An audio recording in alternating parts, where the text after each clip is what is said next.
बिहारी नंद लाल मेरो है।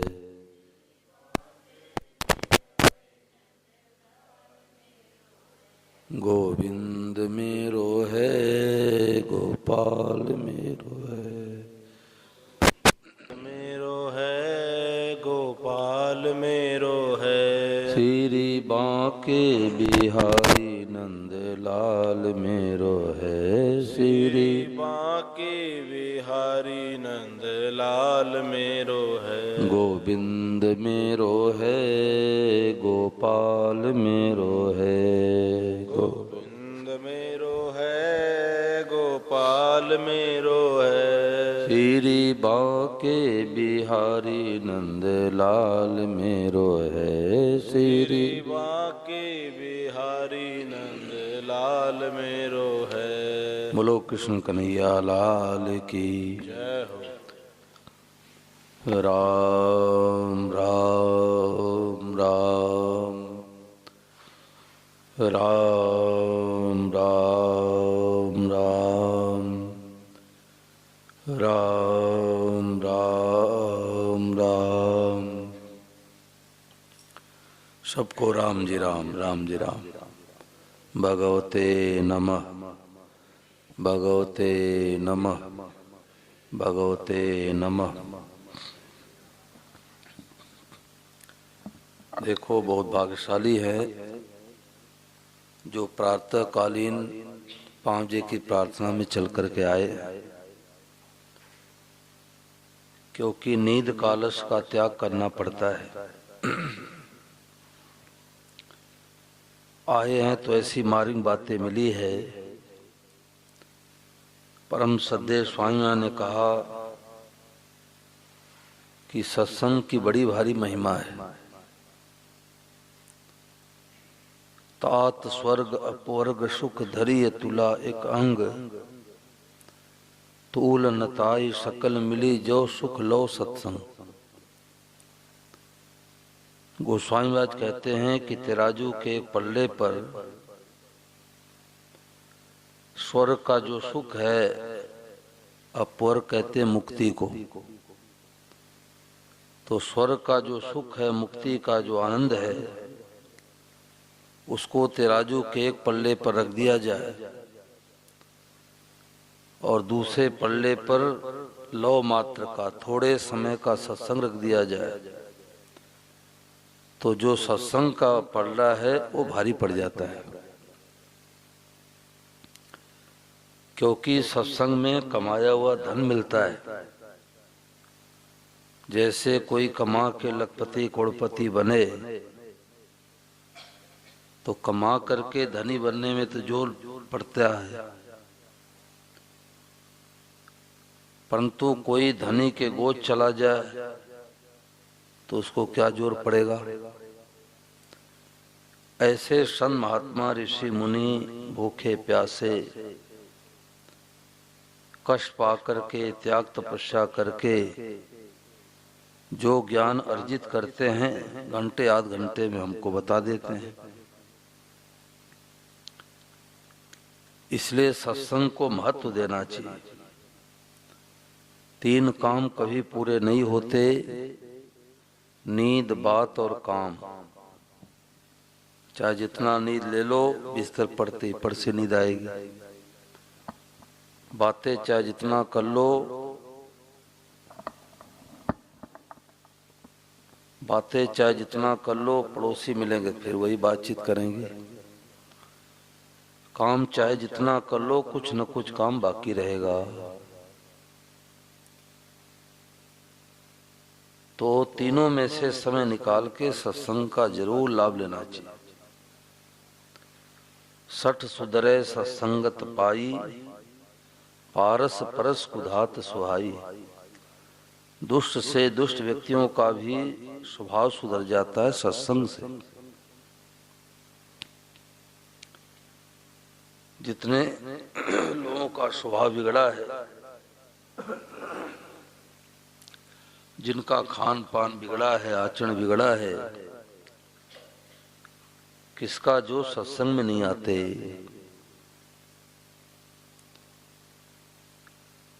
संतों ने कहा कि जैसे सर्प और नेवले का आपस में बैर होता है, सर्प नेवले का आपस में बैर होता है, सर्प क्या करता है, नेवले को डस लेता है। आवाज सबको साफ सुनाई दे रहा है ना? तो जब सर्प नेवले को डस लेता है तो नेवला घायल हो जाता है, परंतु लड़ाई छोड़ के जाता है, अपनी जड़ी बूटी सूंघ लेता है। कोई ऐसी वनस्पति होती है कि जड़ी बूटी सूंघ लेता है तो जहर उतर जाता है, फिर जाकर के सर्प से लड़ता है, फिर सर्प उसको डस लेता है, फिर जहर चढ़ जाता है, फिर लड़ाई छोड़ के जाता है, फिर जड़ी बूटी सूंघ लेता है। ऐसे कई बार नेवला डसा जाता है, परंतु जड़ी बूटी सूंघने के बल पर नेवला सर्प को परास्त कर देता है, मार डालता है। तो संतों ने कहा इसी प्रकार से जो संसार है ये सर्प के समान है, कभी काम, कभी क्रोध, कभी लोभ, कभी मोह, कभी व्यापार में नफा, कभी नुकसान, कोई घर में जन्मेगा, कोई मरेंगे, कभी आदर होगा, कभी निरादर होगा, कभी स्वास्थ्य बढ़िया होगा, कभी घटिया हो जाएगा। तो ये संसार रूपी सर्प डस लेता है किसको? जो हम मनुष्य है, नेवले के समान। तो संतों ने कहा कि जैसे नेवला अपने जड़ी बूटी को पहचानता है, ऐसे मनुष्य यदि अपने जड़ी बूटी को पहचान ले तो संसार रूपी सर्प विजय प्राप्त कर लेगा। तो नेवले की जड़ी बूटी औषधि वनस्पति और मनुष्यों की जड़ी बूटी क्या भाई? सत्संग। और वो सत्संग मिलता है भगवान की कृपा से। बिनु सत्संग विवेक न होई, राम कृपा बिनु सुलभ न सोई। बिना भगवान की कृपा से सत्संग नहीं मिलता। लोग ये कह देते हैं कि इसके खूब कई किले मकान है, कई किले खेत है, बढ़िया मकान है, 4 बेटा बेटी हैं, इसके घर में बहुत रुपया आ रहा है, इसके ऊपर भगवान की कृपा है। तो संतों ने कहा कि ये कृपा नहीं है, ये तो उसके भाग्य के अनुसार धन आ रहा है। कृपा तो ये है कि भगवान मीठे लगे, भगवान अच्छे लगे, भगवान कथा अच्छी लगे, सत्संग अच्छा लगे, ये भगवान की कृपा है। धन होना तो प्रारब्ध की बात है, उसमें कौन सी कृपा है? भाग्य में है तो लोभी व्यक्ति, पापी व्यक्ति के घर में धन आ जाता है, तो ये कृपा नहीं है। संतों ने कहा कृपा ये है कि भगवान कथा मिले, सत्संग मिले, हमारा मन भगवान में जावे, ये भगवान की कृपा है। सत्संग करने वाला व्यक्ति कभी आत्महत्या नहीं कर सकता, और जो आत्महत्या करते हैं उनको सत्संग नहीं मिला। लोग कह देते हैं कि सत्संग से क्या लाभ होता है, तो मैं तो कहता हूं सत्संग करने से मनुष्य भूत प्रेत बनने से बच जाता है। क्यों आत्महत्या सुसाइड करेगा भाई? क्यों अधम योनियों में जाएगा?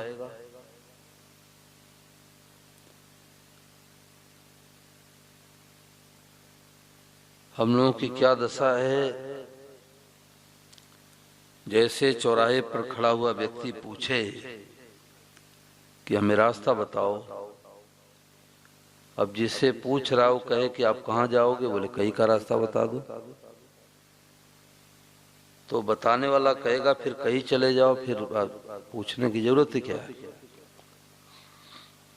जब आपका एक निर्णय, एक उद्देश्य नहीं हुआ कि हमें पूरब जाना है कि पश्चिम जाना है, उत्तर जाना है, दक्षिण जाना है, तो कहीं का रास्ता पकड़ लो। तो मनुष्य से मिला है तो यहाँ से 6 रेलगाड़ियां निकल रही है और हम लोग स्वतंत्र हैं, चाहे जिस रेलगाड़ी में बैठ जाओ। तो 6 रेलगाड़ियां कहाँ कहाँ के लिए जा रही है? नरक स्वर्ग अपवर्ग निसेनी, ज्ञान विराग भगत शुभ देनी। हम उल्टे पुल्टे खान पान बिगाड़ करके, आचरण खराब करके, किसी को दुख दे करके हम अपने जीवन को बिगाड़ लिए तो नरक में चला जाएगा। न संत महात्मा बचाएंगे, न भगवान बचाएंगे, क्योंकि भगवान ने नियम बना दिया कि कर्म प्रधान विश्व कई राखा, और जो जस करे सो तस फल चाखा। हम जैसा कर्म करेंगे वैसा फल मिलेगा। तो नरक स्वर्ग अपेक्षा रख करके, चाहना रख करके दान पुण्य करते हैं तो स्वर्ग की प्राप्ति हो जाती है। और क्षीणे पुणे मृत लोके विसंति, पुण्य क्षीण होने पर पुनः मृत्यु लोक में आना पड़ता है। तो नरक में जाने के लिए, स्वर्ग में जाने के लिए, मुक्ति के लिए मनुष्य निसेनी मतलब सीढ़ी है। और ज्ञान विराग भगत शुभ देनी, ज्ञान वैराग भी प्राप्त कर सकते हैं, भगवान के मुकुट के मणि बन सकते हैं। ऐसी योग्यता भगवान ने हम मनुष्यों को दे करके भेजा है। परंतु यदि संसार में देखा जाए तो सबसे ज्यादा दुखी है तो मनुष्य है। सबसे बुद्धिमान प्राणी, विवेकशील प्राणी मनुष्य है, और सबसे ज्यादा दुखी है तो मनुष्य है। कैसे? जैसे आप लोग अखबार पढ़ते हैं, टेलीविजन देखते हैं, तो किसी ने अखबार में पढ़ा कि कोई कुत्ता अपने मालिक से नाराज होके जहर की पुड़िया खा के आत्महत्या कर लिया। किसी ने सुना? किसी ने नहीं सुना। किसी ने सुना कि कोई भैंस नाराज होकर के और गले में फांसी का फंदा लगा ली? किसी ने नहीं सुना। और आए दिन सुनने मिलता फला पुरुष, फला महिला, फला लड़का, फला लड़की जहर खा के मर गए, रेलगाड़ी से कट के मर गए। तो क्यों? क्योंकि जीवन में सत्संग नहीं मिला। इसलिए मैं तो कहा करता हूं कि बालक बालिकाओं को सत्संग में जरूर लाना चाहिए। आज केवल माता पिता का उद्देश्य हो गया कि बच्चे रुपया कमावे। क्या बेटा क्या बेटी, रुपए कमाने की होड़ लग गई। बच्चों का आचरण कैसा है, विचार कैसा है, भाव कैसा है, उधर दृष्टि नहीं है।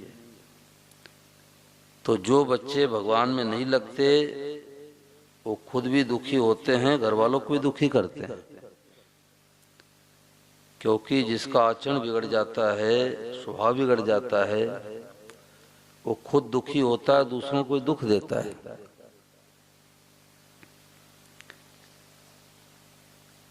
एक सेठ जी प्रयागराज गए, जैसे कुंभ मेला चल रहा है,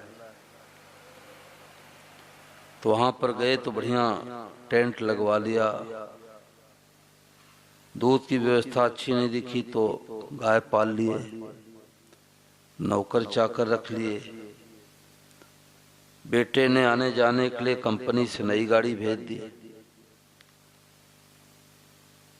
तो 1 महीने प्रयागराज रह के जब आए तो गांव के लोग मिलने के लिए आए, चलो भाई सेठ जी के दर्शन करने चले। कोई 3 दिन गंगा जी किनारे ठहर जाता है तो बहुत भाग्यशाली माना जाता है। तो सेठ जी तो 1 महीने प्रयागराज रह के आए हैं। कल्पवास करके। तो सब लोग गए मिलने के लिए सेठ जी से। तो बोले सेठ जी आप बहुत भाग्यशाली हो, क्योंकि आप 1 महीने प्रयागराज रह के आए हो। तो आप बताओ कि भागवत कथा में आपको क्या अच्छी बात लगी, राम कथा में आपको क्या अच्छी बात लगी, प्रवचन में आपको क्या अच्छी बातें लगी। तो सेठ जी कहने लगे कि देखो भाई हमारी व्यवस्था बहुत अच्छी थी, बढ़िया टेंट लगवा लिया, बेटे ने नई गाड़ी भेज दी, दूध के लिए गाय पाल लिया, नौकर चाकर रख लिया, हमारी व्यवस्था बहुत अच्छी थी। परंतु एक भूल हो गई। गांव वालों ने कहा कि आप तो 1 महीने प्रयागराज रह के आए हो, क्या भूल हो गई। तो सेठ जी ने कहा कि मैं त्रिवेणी मैया में कभी स्नान किया ही नहीं। बोलो त्रिवेणी मैया की। कभी त्रिवेणी मैया में स्नान करने गया नहीं, कभी कथा सुना नहीं, कभी सत्संग सुना ही नहीं। तो गांव के लोग हंसने लग गए। फिर सेठ जी आप गए किस लिए थे, जब आप कभी गंगा मैया में स्नान किए नहीं, गीता रामायण कथा सत्संग सुने नहीं, तो फिर आप गए किस लिए थे। ये तो वही दशा है, राजस्थानी कहावत है कि बिंद बेहुड़ी जान कहो गुड़ काम की, बारात जा रही बिना दूल्हे की। अब बिना दूल्हे की बारात जावे तो बारातियों कोई पूछेगा, कोई मिठाई खिलाएगा, एक गिलास पानी भी नहीं पिलाएगा। एक राजा की बड़ी लंबी बारात जा रही थी, तो गांव वालों ने राम राम किया, लगता है कोई राजा महाराजा के बेटे की शादी है। बारातियों से पूछा, बारातियों ने कहा हाँ राजकुमार की शादी है। तो गांव वाले कहने लगे अच्छा कम से कम दूल्हे को तो दिखाओ, काला है कि गोरा है, कैसा है। तो बारातियों ने आपस में पूछताछ की कि भाई दूल्हा आगे चला गया, पीछे रह गया, कि घर पर ही रह गया। तो आपस में पूछताछ करके बारातियों ने गांव वालों से कहा कि देखो बड़े बड़े कामों में कोई न कोई भूल तो रही जाती है, तो हम लोगों से भूल हो गई। गांव वालों ने कहा आप क्या भूल हुई। सैकड़ों बक्से सोना चांदी गहने हैं, हजारों की संख्या में बाराती है, हाथी है, घोड़े है, अब क्या कमी रह गई, क्या भूल लग गई। तो बारातियों ने कहा कि थोड़ी सी भूल लग गई कि दूल्हे को तो घर पर भुलाए। बोलो गिरधर गोपाल की। दूल्हे को घर पर भुलाए, बाकी सब ठीक है। तो संतों ने इसका तात्पर्य क्या बताया कि हमने सुंदर मकान बना लिया, बेटा बेटी हो गए, पोता पोती हो गए, मान बड़ाई भी प्राप्त कर लिया, परंतु भगवान को अपना नहीं माना, दूसरों की सेवा नहीं किया, तो बारात जारी बिना दूल्हे की। हाथ काम मुख राम है, हृदय साची प्रीत, दरिया गृहस्थी साधु की याही उत्तम रीत। 2 काम करे वो गृहस्थ में साधु है।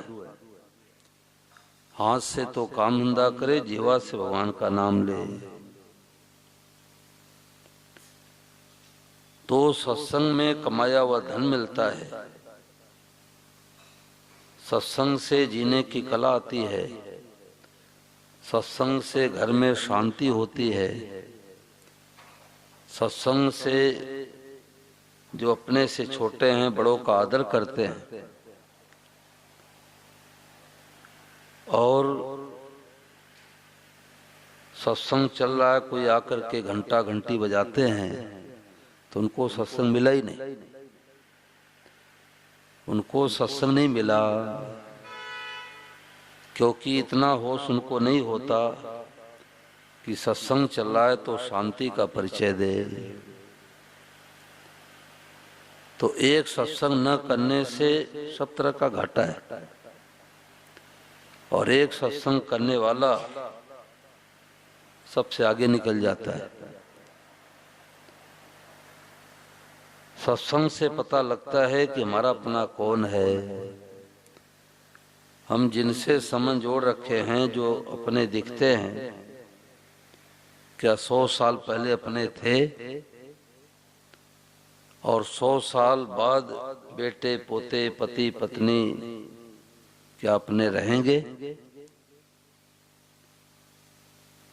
तो उत्तर मिलेगा कि 100 साल पहले अपने थे नहीं, 100 साल बाद अपने रहेंगे नहीं। तो अपना कौन है? अपने हैं भगवान। मीराबाई हमारी सबकी गुरु है। मीराबाई कह रही, मेरे तो गिरधर गोपाल दूसरो न कोई, जाके सिर मोर मुकुट मेरो पति सोई। बैठो माता जी। बहू डांट लगाएगी क्या? बहू डांट लगाएगी? हैं? बूढ़ी हो गई, सत्संग में उठ के जा रही हैं? जो काम होगा बहू करेगी, आप कब तक करेंगे? माताओं को ममता ज्यादा होती है कि पोता पोती को स्कूल भेजना है। मर जाएंगे तो पोता पोती कैसे पढ़ेंगे, कैसे रोटी खाएंगे? ये सत्संग भगवान कृपा से मिला है, ये ठाकुर जी कृपा से मिला है। अपने हाथ की बात नहीं कि जब चाहो तब सत्संग करा लो। तो एक सत्संग के बिना जीवन अधूरा है। ममता करते करते मरेंगे और फिर घर में जन्म लेना पड़ेगा। माया में रह जाए वासना, अजगर दे धरासी। गुरु नानक जी महाराज कहते हैं कि मरते समय रुपए की याद आ जाए कि स्टेट बैंक ऑफ इंडिया में 5 लाख रुपए पड़े हैं, हमारे बेटे ने हमारे नाम से जमा करवा रखा है, और रुपए की याद आते ही खट से प्राण गया तो सरब बन के आना पड़ेगा। बेटे पोते का चिंतन करते से ही छोड़ेंगे तो बेटा पोता बन के आना पड़ेगा। सूरतगढ़ में एक वकील साहब बोले कि हमारे घर में पोती जन्मी है, उसकी आंखें हमारी माँ के समान है।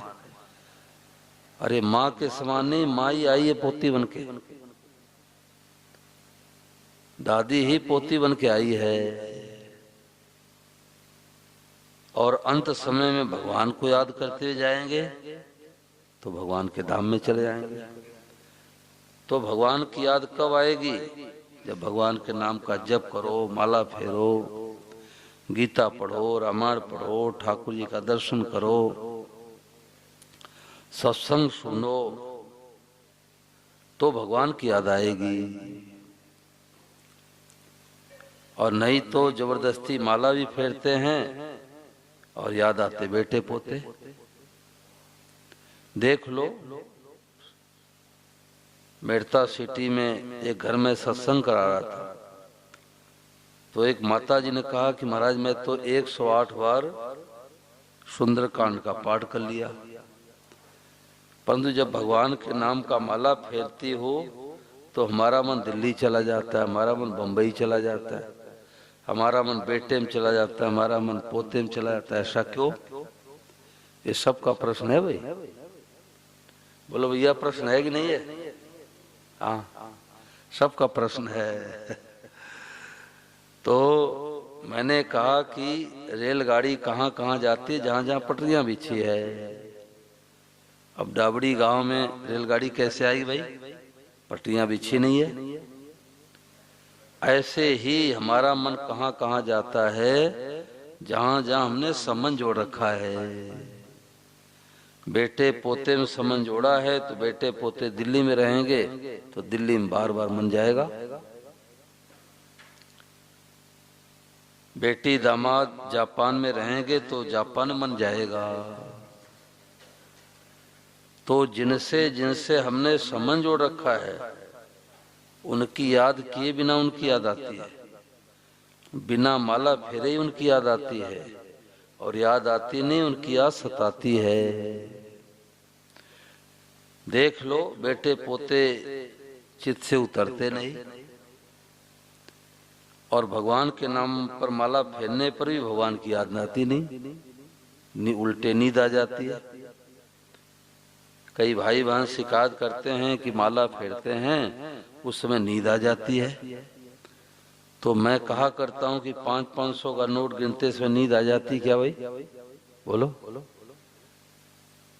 बोलो भैया, 500 का नोट गिनते समय नींद आ जाती है? कि अरे भाई एक नोट ज्यादा चला गया रुपया गिनते समय नींद आ गई। उस समय तो नींद उड़ जाती है। भैया सो तो नहीं रही आगे बैठ के देखो,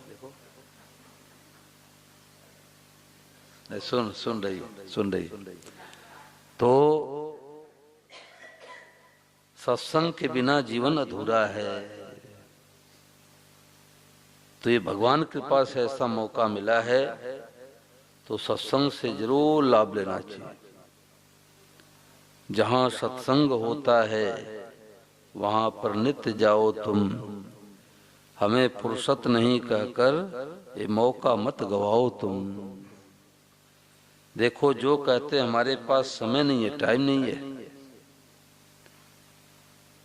वो भी खूब अखबार पढ़ते हैं, टेलीविजन देखते हैं, मोबाइल चलाते हैं, 6 घंटे सोते हैं, भोजन करते हैं, विवाह शादी में जाते हैं, सब काम करते हैं। सत्संग के लिए समय नहीं है। दुख कैसे मिटेगा? तो सत्संग नहीं करेगा तो कभी दुख मिट सकता ही नहीं। भूख लगी है पेट में और हलवा सीरा बांधे पीठ पर, आधा किलो 1 किलो 2 किलो बांध ले, बताओ भाई भूख मिट जाएगी?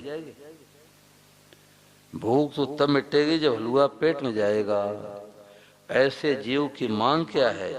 भगवान मीठे लगे, भगवान प्यारे लगे, भगवान अच्छे लगे, भगवान कथा अच्छी लगे, सत्संग अच्छा लगे।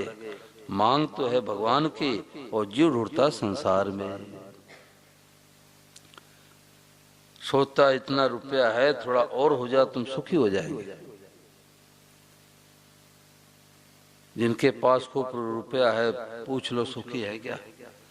बेचारे सबसे ज्यादा दुखी है। जो 10 20 50 भय सत होय, 1000 तो लाख मंगेगी, कोटि अरब खरब भय पृथ्वी पत होने की चाह जगेगी। स्वर्ग पाताल की राज मिले तृष्णा की अति आग लगेगी, और सुंदर एक संतोष बिना सट तेरी तो भूख कभो न भगेगी। तो जीवन में संतोष कैसे आता है? सत्संग से। कि वाह प्रभु आपने बहुत कुछ दिया है। क्या दिया? मानव से ही दे दिया। कुत्ता बिल्ली बना देते तो कथा पंडाल में बैठने दिए जाते? कोई कुत्ता कहे भाई आधे घंटे हम भी ठाकुर जी के मंदिर में बैठ के कथा सुनना चाहते हैं, तो कार्यकर्ता बैठने देंगे कि लाठी लगाओ इसको भगाओ? अरे भाई भगवान ने उसको किसी जन्म में मनुष्य ही भेजा था, परंतु मनुष्य में अपना खान पान बिगाड़ लिया, दूसरों से बैर कर लिया, तो स्वभाव बिगाड़ लिया। वैसे भगवान चोला बदल दिए कि अब कुत्ते बन जाओ और गलियों में भूखते रहो, अंडा मांस मछली खाते रहो। तो हम जैसा स्वभाव बनाते हैं भगवान वैसा का वैसा चोला बदल देते हैं। तो सत्संग से कितना बड़ा लाभ होता है जिसकी कोई सीमा ही नहीं है। वाल्मीकि नारद घट जोनी, निज निज मुखन कही निज होनी, जलचर थलचर नवचर नाना, जे जड़ चेतन जीव जहाना। मत कीरत गति भूत भलाई, जब जे जतन जहां जे पाई, सो जाने सत्संग प्रभाऊ, लोको वेद नानु पाऊ। सत्संग के सिवा और कोई उपाय नहीं है। इसलिए मैं तो कहा करता हूँ, ये स्वामी महाराज जी जो पुस्तकें मिली है तो आप लोग दुनिया के सबसे बड़े भाग्यशाली हैं। दुनिया का सबसे बड़ा भाग्यशाली कौन है? जिसको परम सद्देव स्वामी राम सुखदास महाराज की पुस्तकें मिल जाए, क्योंकि ऐसी सुलझी बातें मिलती नहीं है। साधु महात्माओं का अपने में लगाने पर जोर रहता है कि हमारा चेला बन जाओ, हमारी चेली बन जाओ। कोई पुस्तक लिखेंगे तो ऊपर फोटो नीचे फोटो, क्या लेना देना? तुम भगवान में लगाने के लिए बाबा जी बने हो कि अपने में लगाने के लिए बाबा जी बने हो? और स्वामी जी महाराज जैसे संत ने कहा कि जो चोरी से हमारा फोटो लेगा वो घुनर कुम जाएगा। क्यों कहा? इसलिए कहा कि ये भोली भाली जनता भगवान को छोड़ के हमारे में लग जाएगी। इसलिए महाराज जी जैसी बातें दुनिया मिलती नहीं है। तो रोज आना, अपने घर में आधा घंटा सत्संग करो। ये शांति का उपाय बता रहा हूं। देखो, एक बार मैं कथा करके और जयपुर जा रहा था, तो एक रात्रि मैंने रुका सुजानगढ़ में। तो वहां 20-25-30 लोग आए सत्संग में। तो एक सज्जन बोले कि अगली कथा कहाँ है? मैंने बताया। फिर अगली कथा कहाँ है? बताया। तो बोले अगली कथा हमारे यहाँ दे दो। तो सुबह में मेरे को लिवा गए जगह देखने के लिए। कोई सज्जन लिवा गए, तो हमें ये पता नहीं कि उन्हीं के घर में जा रहे हैं जो कथा लिए हैं, और न उनको पता कि महाराज जी आ रहे हैं। तो मैं जब घर में गया तो देखा कि पूरे परिवार बैठ करके, और ये महाराज जी के रेडियो से प्रवचन लगा था और पूरे परिवार बैठ के सुन रहे थे। बेटा बेटी, पोता पोती, सास बहू। मैं भी चुपचाप गया, दरी बैठ के सत्संग सुना। ठाकुर जी की आरती किए, अपने से बड़ों को सब लोगों ने प्रणाम किया। तो मेरे को इस बात का बड़ा असर पड़ा। तो उन लोगों ने कहा कि हम कई भाई हैं और कई हमारे व्यापार है, परंतु नियम है कि 1 घंटे सुबह 1 घंटे शाम सत्संग करना, और सबको बैठना अनिवार्य है। उनके भाई के घर पर गए लाडनू में, तो उनके भाई ने कहा कि हमारे यहाँ रोजाना 1 घंटे सत्संग चलता है। मैंने कहा कैसे? बोले स्वामी महाराज जी की पुस्तकें बेटा बेटी कोई पढ़ते हैं और बाकी हम लोग सुनते हैं।